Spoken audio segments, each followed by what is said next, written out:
Qishda uyingizni isitishlik uchun ko'p rasxod qilyapsizmi? Bu video aynan siz uchun. Zote Forte avtomatik kotyol 120 kg ko'mir 4 kundan 6 kungacha. O'zbekistonda trendda bo'lgan Zote Kuba avtomatik kotyol 5 kundan 7 kungacha uyingizni doimiy qizdirib beradi. Ko'mirli kotyollarni ham uzoq masofadan telefon yordamida boshqarsa bo'ladimi deb savol berishadi. Albatta bo'ladi. GSM model o'rnatib, kotyolni telefoningiz yordamida onliy kontrol qilsangiz bo'ladi. Avtomat kotyollarning ichida eng full variantdagisi Zote Stakhanov. Bitta zapravkasi 5 kundan 8 kungacha uyingizni doimiy qizdirib turadigan zamonaviy kotyol.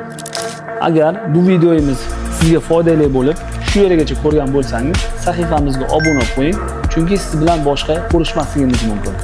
Kommentariyaga plus belgisini qoldiring, biz sizga to'liq ma'lumotlarni yuboramiz.